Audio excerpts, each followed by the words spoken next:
Hi guys, this is Uma from React to the K. This is Kevin, and sometimes I feel more harmonious, sometimes I feel more cacophonous. Today, it might be both. So ever since we heard Breath and Rosetta by Cacophony, we've been dying to listen to the album, but our schedules haven't lined up for a very long time. And finally, we have come to the point we are both free and able to listen to this full album. Yes, so indeed. Since we already heard Breath, ready to move. I feel like we should start at the piano part. Yes. Yeah. Okay. First, one thing I'd like to point out, I think it's interesting that Rosetta is the 7th track in the album. I think that's really cool. And I want to see if there's any logic to the entire album, because I feel like with an artist like her, there will be something cool. And it's not on a dominant 5, but on a major 5. Like a major 7/5. Oh my gosh! Alright, where is this going? Ooh, that voice. Oh shit! Kind of like a Sia song. It reminds me of like a Sia type of chord progression, and just the way she sings. Her singing is so different in this than the one before. I'll get do good. Reminds me of a gunshot. It reminds me of some industrial stuff. Ooh. Of course. Okay, we got some bluesiness. Ah. Very industrial.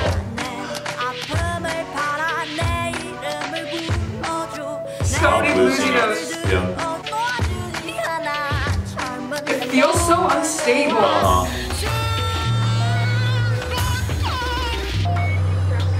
Especially it's building and then she has that and then it's building and then...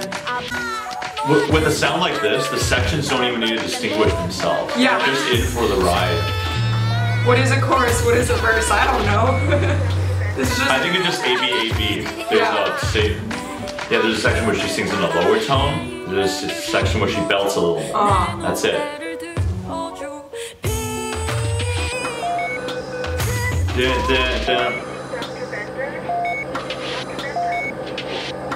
Why is this so amazing? Some Pink Floyd stuff going on. Well, that went out of time towards the end. Wow. Someone tweeted me that she used to be in a band or rock band, I believe. Yeah. So that makes lots of sense. She seems really comfortable singing in any style, but maybe it makes sense why she has a style like this on her album. Yeah. There's actually a genre called industrial, and it involves a lot of like this type of sound. And I've never heard a indie, K-pop, K-anything artist introduce that type of industrial sound. That's very exciting. And like, I almost wish the song were longer. We're greedy. But yeah, that was absolutely amazing, and we're gonna go straight into the end. In the end. Into In the End. Oh no, the other In the End I know is by Linkin Park. Let's hope it's not that. Nice. Minor. Flat 7. Flat 6. I imagine a dark house with creepy dolls everywhere. Oh, this is a great chord progression. This is a sick chord progression. This whole thing is really sick. Ooh.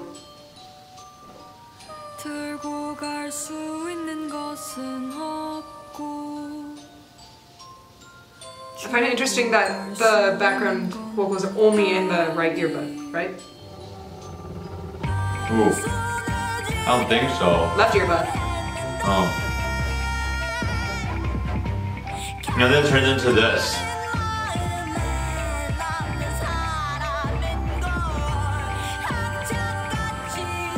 A lot of her music goes into just 1 and 4 and simple chord progressions, but it's so powerful. Yeah, and it's always followed by some interesting stuff.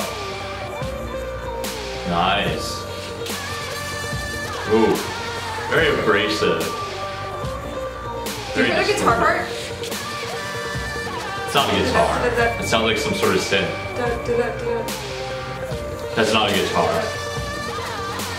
Yeah, It's really cool how you can actually hear it amidst all the loud stuff. Ooh, more industrial sounds.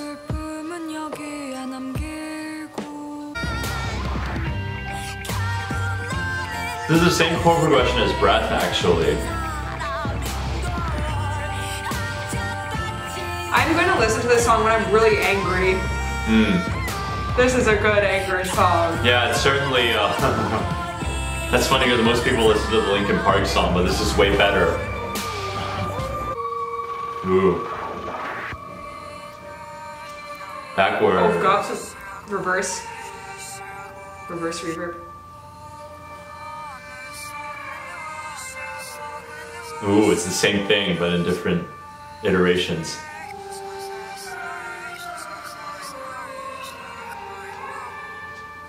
Is this a canon?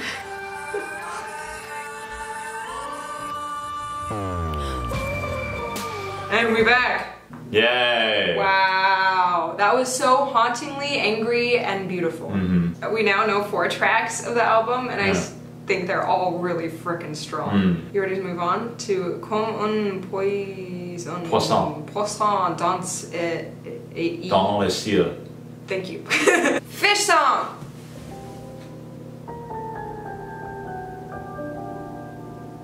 I feel like this is gonna go into a tango. It sounds very like French pop music. Ooh.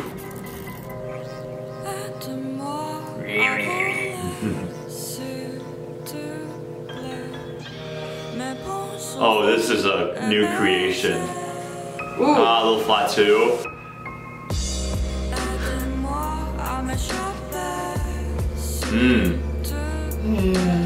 Screw autotune. This is amazing. Oh, weird interval. What is that? Oh, syncopated high piano part. Yeah. So high on the piano. Are those the highest notes? No. Close though. Okay. He's the pianist. It's very thin recording. Like it's, yeah, it sounds very thin, which is good. Very fragile, the high note. She's singing in French. Yes, she is. Yes, she is singing in French. Is this whole thing in French? Yes, I think so. Okay. It's weird how long it took me to notice. I think it's because I didn't the notice solos at are first. so drawn out. Hey. Ooh.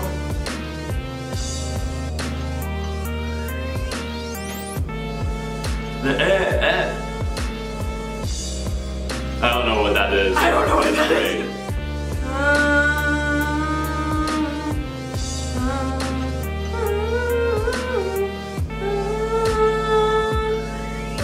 It sounds like a just whole tone scale, just.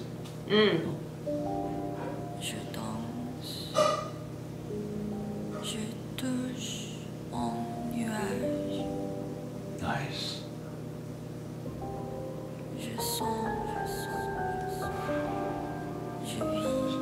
This is just taking its time. Respire, Wow. breathe. Again. Chill.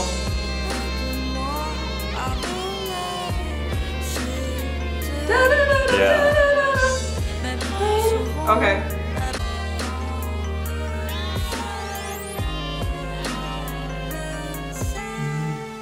You. Yes. Yes! So that was weird. Yeah. Amazingly weird. I would have to listen to that, you know, so many more times to even try to comprehend some of those harmonies. I'm a big fan. Yeah, it's so cool. You can just whip out a French song. All of these songs sound like very solid hits. Like any of them could be a hit song. Any of them could be the title track. Right. Yeah. Ready for Sick Boy? Yes. Boy! And 3, 2, Sick Boy.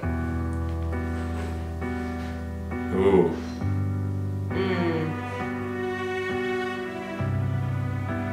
It's a synth. Yeah. But hey.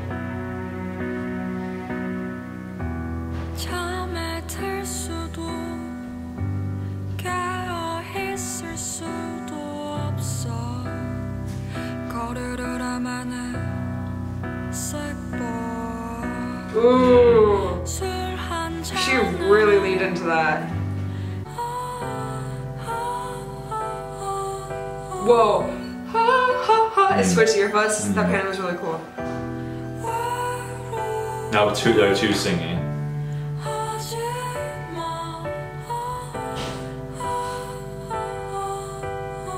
I love that. I love that.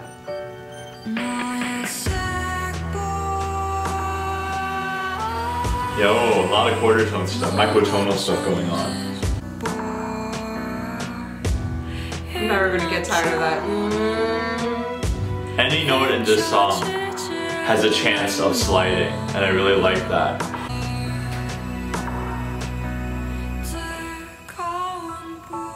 Yes, Dorian. But then it goes back down.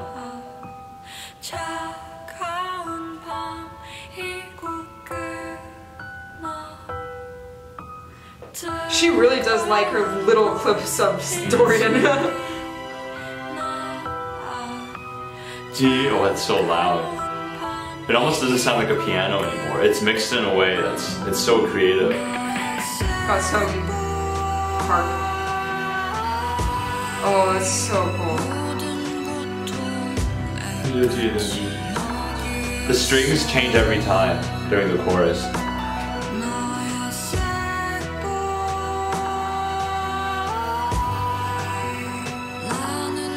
They sound like they're a little bit behind. It's the delay, it's the attack of the notes. Oh, now. Ah. Ooh, outro.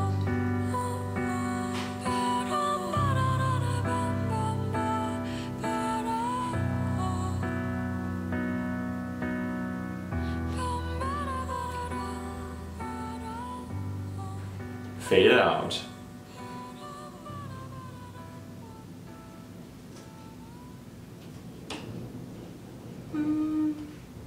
Of course we don't resolve.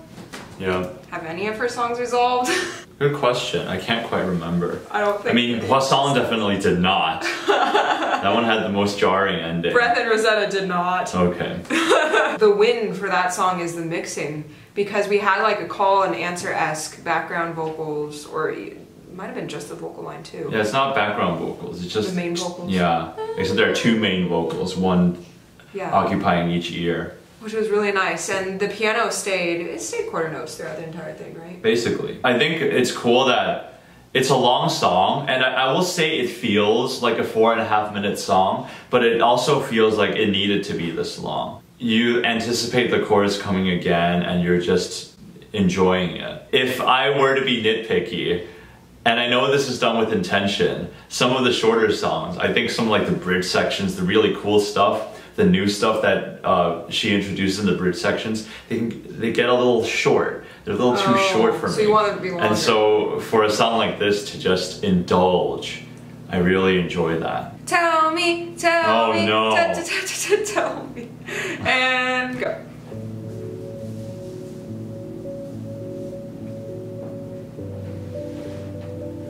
Oh, that's a cool arpeggio. Because there's no third to define it. Actually, no, there might be. Depends on how you look at it.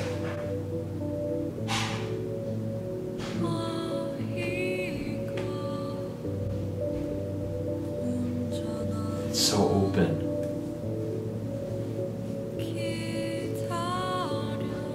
No. It's in 4. Dun, dun, dee, dun, dun, dun, dun, dee, dee, dee. I was having trouble feeling that. Oh, there was a 7th in that. One more time. No. Ooh! Is it whistle? Yeah, she's whistling, but quietly. Usually when there's a whistling tune, it's like very prominent. I've never heard a whistling tune just And I've never heard in. vocal in one ear, just whistle in the other. No, the vocal's in both ears, but the whistle is just in the left. Oh no, I definitely hear it in both. I like the out of time synth chorus. Girl, your range.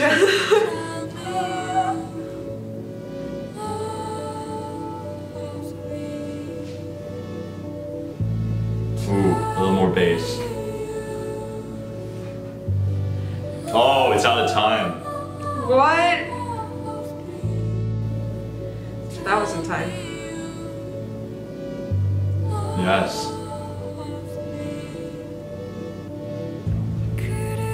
Alright, it's getting busier. That pew pew pew sound. So many triplets. That's something that appears in so many keyboards, and I never thought there could be a good use for it. Until now. It's just so slow. Oh, the train whistle. Yeah, that.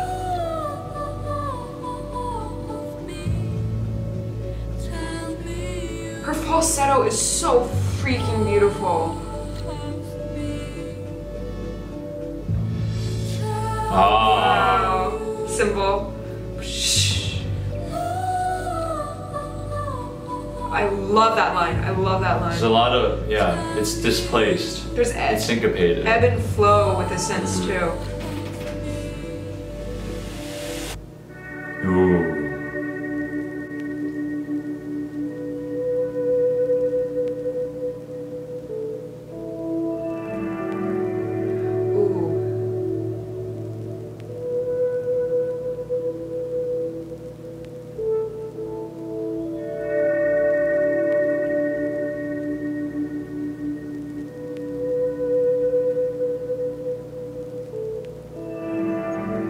That chord, I think Joni Mitchell uses that in a song. It's a suspended.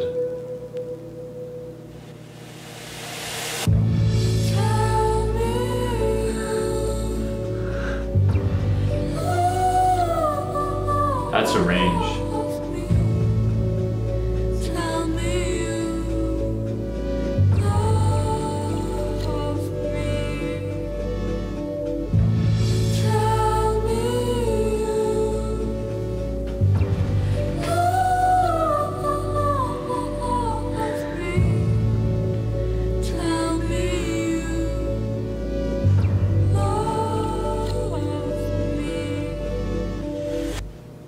Yeah, none of her songs are resolved. Yeah, well, or at least with this song, there's no way to resolve it.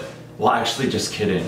Because that bridge section, it does, it tells you, it solidifies that the home key is D major. Okay. Which barely appears in the rest of the song.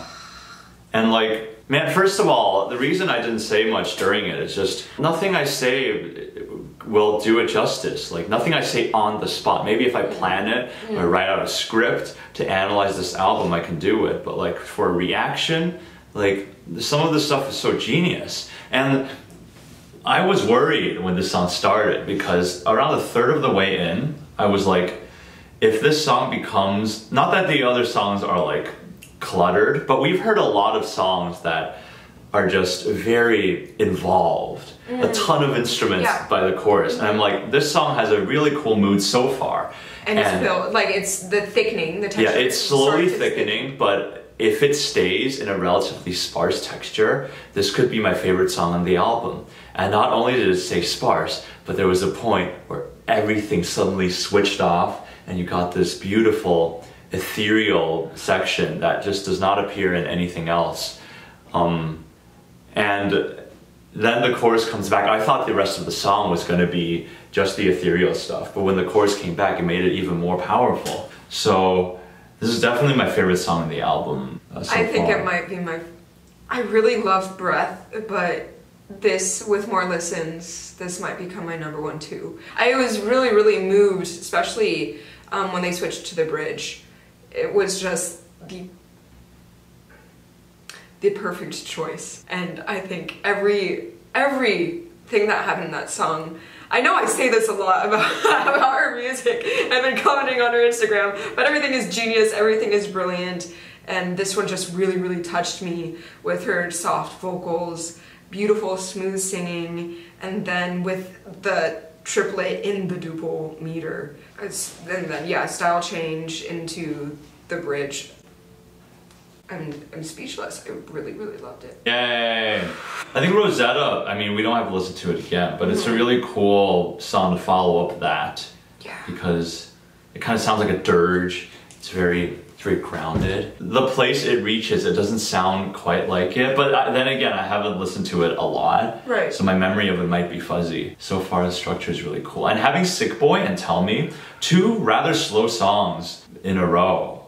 I mean, all of her songs are very dreamy and very Rosetta's quite slow too. She started the album with a more powerful, but Breath isn't very cluttered, but KK was cluttered in the most perfect Yeah, way. exactly. But it almost started with like the harder sounds, the more powerful, hard-hitting sounds, and now we're in like the smooth, but yet weird, like little blips of weirdness section of the album. Right. When I say cluttered, I'm not saying it as a bad thing, especially when it comes to every single track. We just mean thick texture. Yeah, but like, I was thinking by the time the Poisson track came out, when we listened to that, I was like, if the rest of the album is all like this, there's a chance I could get a little tired of her sound. But we have these two tracks that we just heard that kind of, offered a bit of change, but all still very musically fitting to the album's musical concept, and also just very creative in their own way. So I'm excited to see and hear what happens next.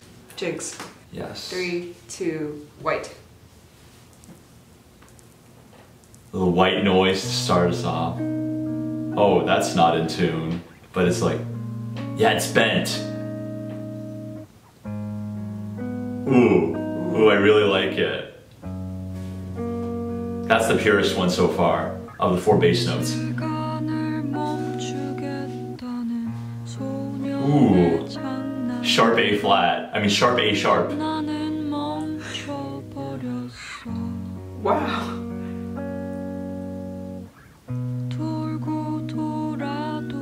Oh, I need low octave to come back. It'll probably come at the end of the phrase. Yeah. Man.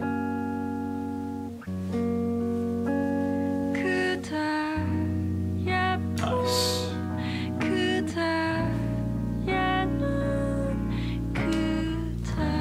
I like how even the syncopations, they're loose. Everything is very loose. It's very free. Nice. Oh, very cool sounds.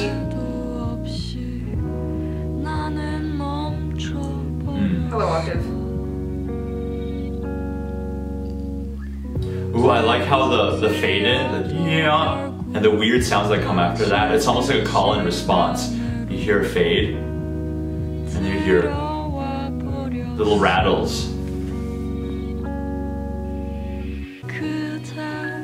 Ooh, nice piano. Do you choose those ones?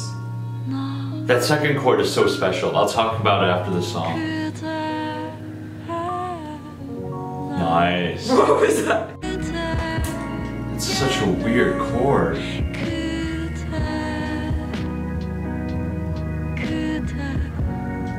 And of course, second time is first inversion.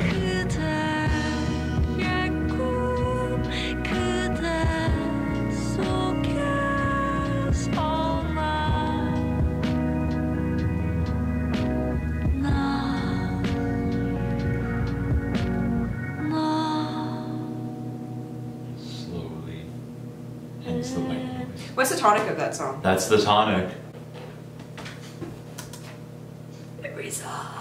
Yes, it does. We finally got second to last track and we get something that resolves. Okay, tell us about that chord. Yeah, so the second chord so the chord progression, it's basically like a da da da da, almost like a major lament. Well, no, yeah, descending tetrachord. I was wondering if it was a tetrachord. Okay. Yeah, but the second chord on the tetrachord is really weird because the key's in B major. So you hear B major chord that starts, and the next chord is a B flat minor 7. It doesn't sound foreign at first. It almost sounds like it works. But with the B flat minor 7, usually it goes into D sharp. Well, no, okay, let's not say B flat. Let's say A sharp for the sake of the key. A sharp minor 7, it usually goes to D sharp major. Okay. Because it's a 2-5-1. And the one that it eventually resolves to is G sharp minor, which is the relative minor of B major. So the reason it makes sense for us at first is because when you hear that chord, a part of us thinks, at least for me, it's like D, D, D, D, D. Like it should go up. I don't have a piano to demonstrate, but it should go up to a 5 and then back down to a minor chord.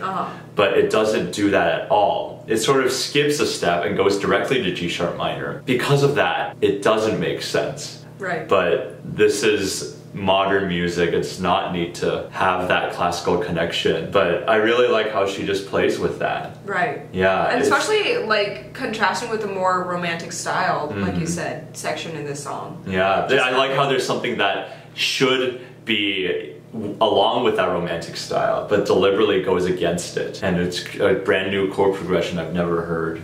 It's really off and very creative. Again. Last track. Yeah. Spring. Oof. Nice. What? That's not the right key.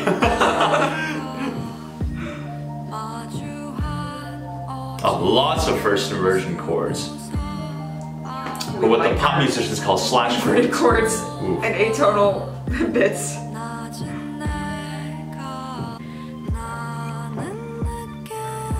Is it just me or does the percussion sound like it's getting louder?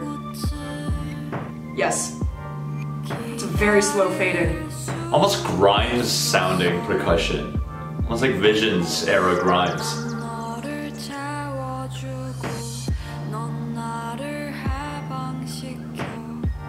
I like the synth. Nice. Tenths. But not in time. Just a little off. Very free.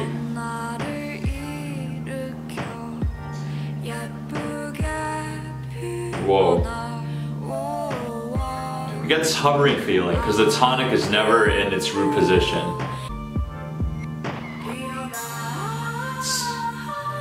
Wow.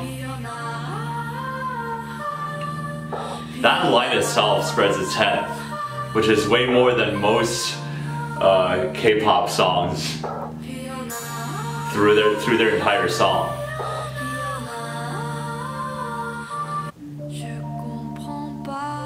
Ooh, French. I wonder if she went to school in France, maybe.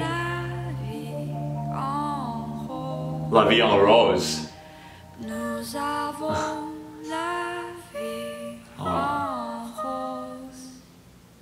Ooh, it ends with La Vie en Rose. Which is funny because we just reacted to iZone's La Vie en Rose. Well, wow. I'm a sucker for albums that end on like a more pensive and questioning note, and this is definitely one that hits the right spot.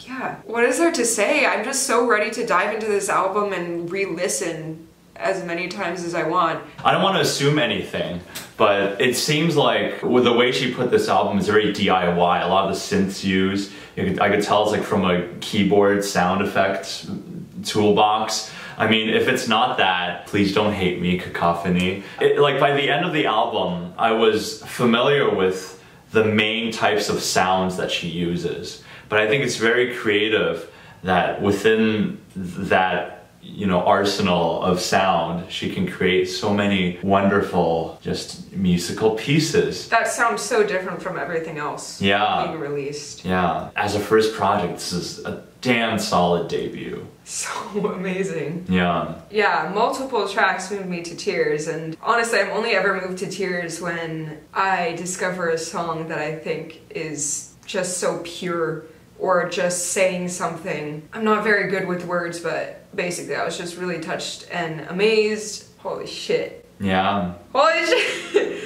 Yeah, thanks for watching, guys. Bye. Bye.